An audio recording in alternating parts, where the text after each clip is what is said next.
This is Economy Watch, what you need to know about New Zealand's economic life today. Brought to you by interest.co.nz. Kia ora, and welcome to Friday's Economy Watch, where we follow the economic events and trends that affect New Zealand. I'm David Chaston, and this is the international edition from interest.co.nz, and today we lead with news with a special eye on unpredictable American policy instability. The Trump win unhinges many things, including the path for central bank rate cuts. The ones announced today may be the last until the direction of US fiscal policy is revealed for certain. In the shadow of the Trump election win, a range of billionaires are lining up key roles in his administration to extract payback for their support. It is all very unseemly, but it should be no surprise. The current estimate is that just 6 of them have gained more than $60 billion in the first day. And that'll be just the start. The US Fed is about to release the results of its November meetings. A 25 basis point rate cut is anticipated to 4.75%. It may be too soon to expect them to have assessed how they need to prepare for Trump 2.0 policies that are expected to swell the US federal deficit in a significant way and reignite serious inflation. Their options may be discussed more at their December 19 meeting. All that will be clouded by Trump's expectations of subservience, although he has few options to fire Powell, who is safe in the role until mid-2026 and as a governor until 2028. Meanwhile, US initial jobless claims came in at 212,000 last week, almost exactly as expected. There are now 1.65 million people on these benefits, almost exactly as it was in the same week a year ago and back to pre-pandemic levels, even though the employed labour force is now 7.5 million people larger than pre-pandemic. The US labour market remains unchanged and stays strong. China is getting an export boost from orders that are anticipating a clampdown on trade with the Middle Kingdom from both the US and the EU. Exports surged in October by 12.7% from the same month a year ago to a 27-month high, much faster than the forecast 5% rise and up from a 5-month low of just 2.4% growth in September. More reflective of the state of their economy, imports fell 2.3% in October from a year ago to a 4-month low.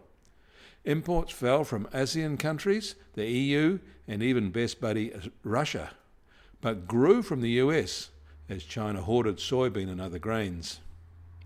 Imports from Australia are down 8.7% and from New Zealand down 11.1% so far in 2024. Both of us are being weaned from the Chinese economy quite quickly now. Since June, European retail sales have been rising, which you may find counterintuitive given most of their data is dull and unimpressive. The rise in retail sales is more impressive when you realise that it is volume-based after inflation is accounted for.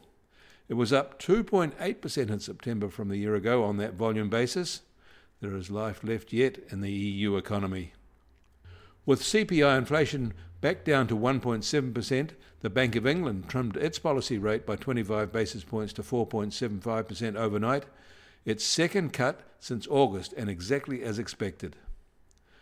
Both exports and imports fell in Australia in September, something of a surprise.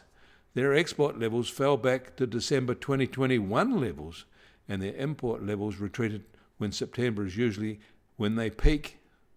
The China trade is at the heart of that undershoot. Container freight rates rose 7% last week from a week earlier to be 240% higher than a year ago and 140% higher than pre-pandemic levels. Demand from China to Europe drove these rises, but as we've noted before, this is probably just in anticipation of trade clampdowns.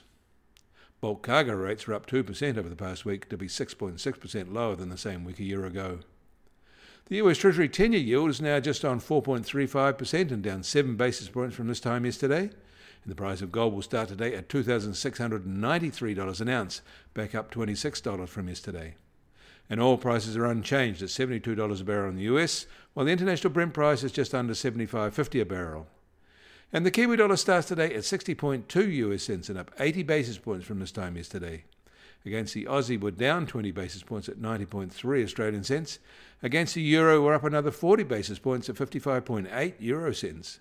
That all means our trade-weighted index starts today at just on 69 and up 30 basis points from yesterday at this time. And the Bitcoin price starts today at $75,800 $858 and up 2.2% from yesterday. Volatility over the past 24 hours has been modest, though, at just on plus or minus 1.5%.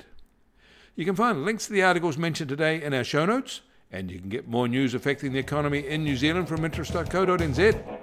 Kia ora, I'm David Chaston. We'll do this again on Monday.